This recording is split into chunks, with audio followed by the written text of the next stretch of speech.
Hey,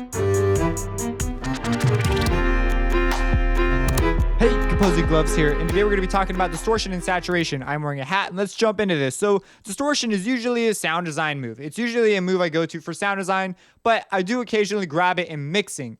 But it's so rare as a mixing move for me that I'm not going to show you an example of it in a mix because they're almost always sound design examples, in my opinion. I have used it on vocals, and you'll very commonly reamp a guitar, maybe using an amp simulator or whatever, like Guitar Rig.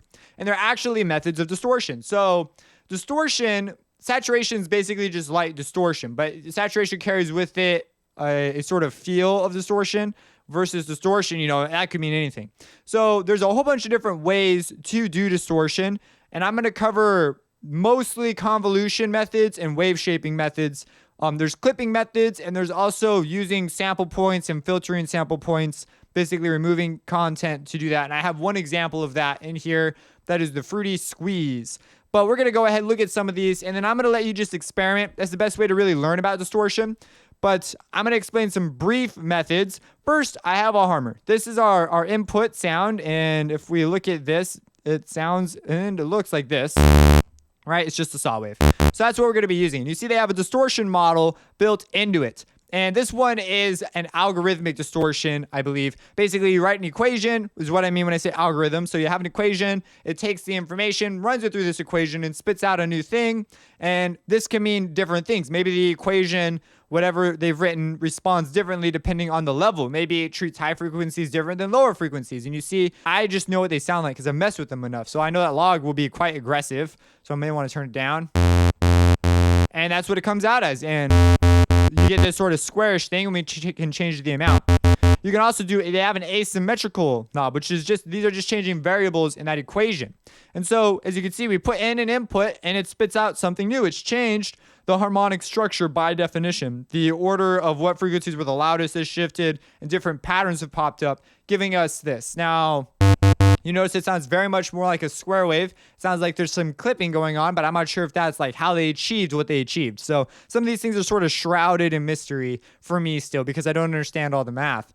But if I come in here, we have some soft saturation. So I know this is going to be a lot less, and this is kind of easier to show with the Fruity limiter. So we'll look at that in a little bit. So anyways, you have these different ones. Like you have Bit Jam, Bit Crush, which sounds like a phaser, some combination of... Yeah, it's just an interesting deal. I don't know what the deal is with Bit Crush. I just learned what they sound like. So let's go ahead and go into something that's shrouded in a little less mystery. Let's go to the wave shaper. So the wave shaper is really cool. As amplitude comes into a wave shaper and it hits the various stages of the wave shaper, we will get different sounds. So if I hit a sound, you can see that's where our amplitude comes in. And if I change the stuff right here, it usually affects higher frequencies. So if I go ahead... So you see that high-end buzzing comes on when we move this up. And it's pretty straightforward. I have a video that explains wave shaping and how it works in the FL12 Effects series. So you can go check that out. And also in the Trash 2 series that I did for Isotope, which we're going to look at that too. But wave shaping is a very common thing. And what's really cool is you can make it so that it's non-linear. Well, this is technically non-linear immediately. But basically, I could say, hey, when it's this loud... we could draw in some sort of a shape, and then depending on the volume at which this thing hits the wave shaper, will change the distortion. So if I hit it like soft, now if I hit it hard, and let's go ahead and bring the volume up so we can hit it a little harder because that's not a very big difference. Okay, so here we go, a little soft. Here's loud. So you see that's very different because it's going through the different parts of the shape. It's wave shaping it. Now, another thing that will change it dramatically is if you filter your signal beforehand, because the way the level is determined of the signal is dependent on the frequency content. If I actually change, as you just saw, if I change parts of this, it also will change where some of these frequencies lie on this curve. So this is quite a dense thing, actually. But as you get more and more into use and more used to using it and have had more experience with it, you'll know, oh, I can get these sorts of sounds. Extraordinarily useful in sound design. I occasionally grab it for mixing, but not very often. And so it's kind of a cool deal if you know, like, oh, so I know that this is usually going to be higher frequencies because it makes sense because they carry less energy than the lower ones do because they're just tinier. And so if I move this around, they're usually going to hang around down here. But if I go, like, say, over here, I can mess with different areas of the wave shaper. And then you can even go into a bipolar mode with the wave shaper and affect the negative and positive side. This may cause clicking when you move your transport control around in your DAW, just so you know. So if you ever use something like this, the zero crossing point, if you mess with that, it can cause some pretty gross clicking. So you want to be careful. Sometimes I like the sound, so I just live with it. You'll see me, I have lots of projects that have clicking in it, and I just live with it. So anyways, that's the wave shaper. If that wasn't enough, you can go check out that video because some of these things can get quite complicated. But all it's doing is changing that. When we're mixing and trying to find spaces for stuff, I usually don't want to change stuff that dramatically. Occasionally, though, you may have that. Like, I wave shaped a vocal once, sounded really cool. You're looking for a more edgy, aggressive vibe. And if you consider what happened when we had a consistent signal coming in, imagine what will happen when you have a complex waveform going in there. It's going to be insane. All right, so this next one is before we get to this one, let's go to another example. So that's wave shaping. Let's move on to types of clipping. So there's something called the soft clipper and a hard clipper, right? And if we open up the Fruity limiter, it's really easy to see, okay? So we can introduce saturation. What does that do? Well, it stops the waveform from going above this wave. So from going above this level. So when stuff goes up there, it's going to get chopped off, but it does it in a way that doesn't chop it off and make it perfectly square, right? So if I were to do that with the wave shaper, let's go ahead and do that. If I were to wave shape, let's go to the signal and view it in here. So, where is my signal analyzer got turned off? I turned off the wrong thing. So, all right, there's our signal, right? And you can see what exactly is going on. So let's go to default. I also recommend having something just make observations, super helpful. But anyways, do we have our default? Well, we can do something like this. It's called hard clipping. It's basically signal cannot go above this level. What happens is it just gets chopped off. It literally cannot pass that level. This causes clipping, and it introduces a square waveform structure. So if we do this, it's basically doing gain reduction, right? Here's what this is. And if we were to blow this up, it would sound... Oh, my bad. Wrong way to blow it up. Let's go ahead and blow it up using the limiter. What the heck? So we'll turn the limiter on, and we will just turn that up. Put this on. See, it looks like a square. And it sounds a lot more like a square too. And so that's clipping. And so we're introducing square wave harmonics. But you can do something like this, right? You can say, oh, I want something more like this, right? And so this is a lot softer. It's going to happen more gradually. Now with the wave shaper, it's a little bit different of a deal because this thing, as you saw, looks at it in a different way, using a different method to break down the spectrum. That's something else is plugins will perform different things depending on how the algorithm's been written. They'll pull apart the way it looks at the spectrum differently. Now, I don't totally understand all this, but I do know that the wave shaper is going to look at it differently than the Fruity limiter will. That's just the takeaway. One day I'll know exactly what this means. But for now, you just kind of learn what they sound like as a mixing engineer. Like, very few mixing engineers that do their work like professionally know, unless you're in the industry of making the plugins. But then usually you're a killer mixing engineer and you've got a bigger business because you're in the business of providing tools like this to people like me who don't know exactly how to do this. So anyways, the big takeaway is this works. This looks at things differently than this does. It should be kind of obvious just from a common sense thing. Like, oh, it's a different thing, so it probably does things differently.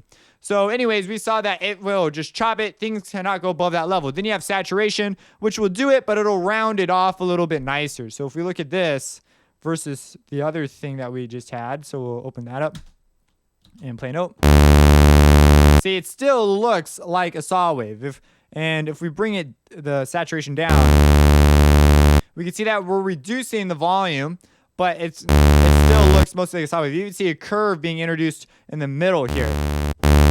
And the harder we drive it, the more that curve will be produced. So this is a saturation curve versus a soft clipping. We actually have a soft clipper, so we can look at that. Soft clipping, now these are often used to get a little bit of extra headroom out of your mix. So you just take off those tops a little bit. That way when you master it later, you can get some more room out of it. But as you see here, if we bring down our threshold dramatically, so this is a soft clipping, looks very similar to the shape I showed you earlier. And it does a very similar thing. And this, I'm not even sure. Maybe it's the same deal as what's in the Fruity limiter. Like, who knows? But well, FL Studios will know.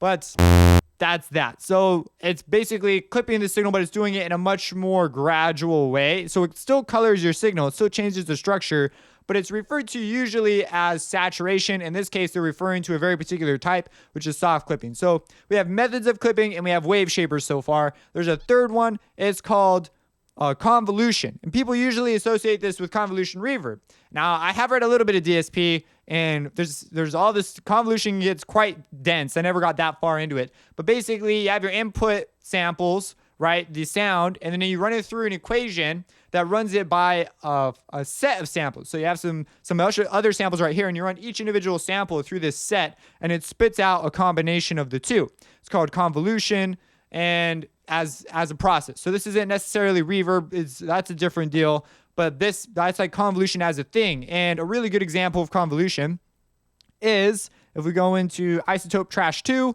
they have a convolution engine. And I actually cover it in there if you're curious. But you can see here, we have an amp sim folder, and we can actually select.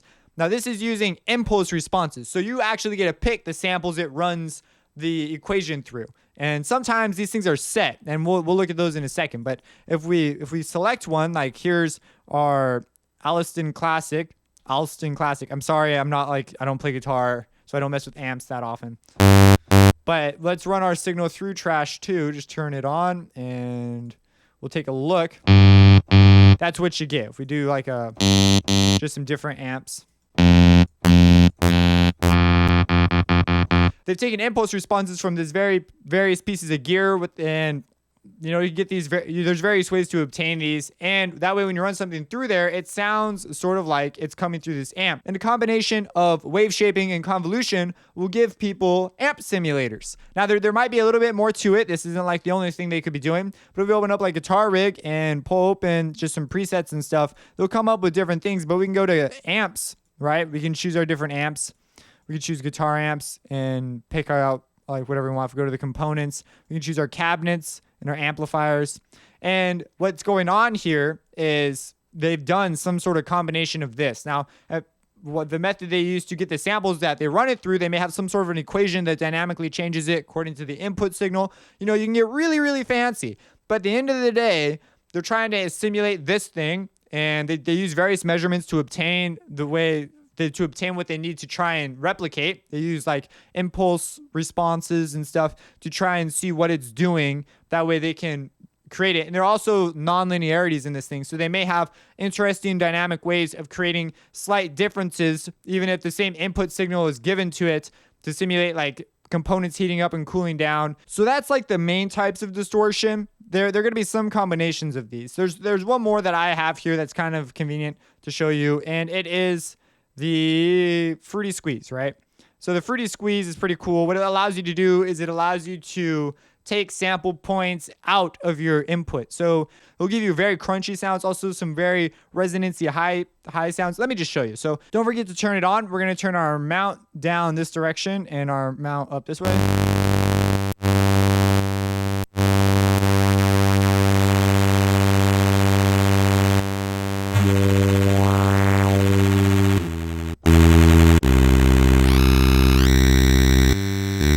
So as I told you, you get some high resonancy type sounds, but you can also get some low gusts. Running it through the filter is just too cool. Now this one, if we turn the amount down, if you hit it harder, hit it softer, see, it affects it differently. So there's various ways how hard you hit a distortion unit is really important. If we can now think about this, like, hardcore. So we've got some post effects here. We've got some distortion. It might use some, any combination of wave shaping, convolution, and additional math. Who knows? You've got a model simulator here. It's like, that's probably some sort of a convolution. Maybe they got a little fancy, wrote some extra math or whatever. And they've come up with this way to model cabinets. So, hey, that's probably what's going on with that one. We've got a soft clipper. If we look in our M equalizer, we see we have a soft saturation. Well, hey, that probably means that when I make moves, it's going to apply that threshold, similar to what the Fruity limiter was doing. And just sort of, it says, and you also see it says soft saturation. So it's probably got like its own curve to it when stuff hits it. So like if we were to just do a cut like this. Let's turn it on and turn the squeeze off. Okay. Let's do a boost. It'll be a bit more obvious. Right, so there it is. Let's turn on the soft saturation a little bit. And we can see it changing right there. Versus this. So okay, that's an audible difference. So you can kind of see what it's doing. That might be a sound that you may or may not want or enjoy, like it colors your sound a little bit differently. Those taking away those peaks when things happen, even small things in a pattern, it's a lot easier for us to detect because then we can see it as a pattern as when we view the sound as a whole. So anyways, that's sort of my thing on distortion. I kind of wanted to do this whole thing in one video because again, they're mostly sound design moves, but you will see these things and they can change the sound in desirable ways. These are the subtler distortions are probably the ones you're going to be reaching for. But I also did want to cover like the bigger, more dramatic ones such as wave shaping and Trash 2, where you have like the convolution engine. You also notice here if we go to the Trash module, hey look, it's a wave shaper. So they're pretty straightforward. This is like great because it's so just right there. It's like, hey, there's basically a mess with it all you want. Like instead of being like something where they're trying to emulate something very specifically like they are with amp simulators or whatever. So there may be a lot of things that are actually using methods of distortion you may have not been aware of. So these whenever you see distortion like this, though, you're gonna be like, oh yeah, that's some sort of algorithmic distortion. They've written an equation. Maybe they have a wave shaper of some kind going on behind the scenes, like who knows. And they've just given us different choices, and we can choose even asymmetrical. So you could sort of also picture a wave shaper, because most of the time you can use wave shapers, and if you band split signals, you can change the behavior way more specifically, which is one of the reasons why Trash 2 is so powerful. Is band splitting signals is drop dead easy in Trash 2. You can do it by just getting some filters, maybe take a multi-band compressor, slap it across several channels, write your signal there, and then distort each channel individually. You can do that, but that's like so much more complicated than, hey, slap Trash 2 on it and turn on the wave shaping and just like multi-band. Like done. So it's kind of an interesting deal. So some of these things are workflow related, sounds. Not all distortions are equal. Equations vary. And yeah, if you have any questions about that, let me know. I know some of you guys may have never heard of some of this stuff. So I tried to present it in a way that's interesting to you. If you look at like the fast distortion, pretty fast distortion, you might be like, oh, this looks like it's some sort of hard clipping. Like that's what it looks like. And even a little bit of amplitude remapping, because this seems to push it up near the end too. And this is, if we look at this, it's like, oh yeah, our high frequencies are probably going to live down there because they're just usually have less energy than the low ones do. And that's also something that will eat your headroom. So yeah, subscribe and have a blessed day.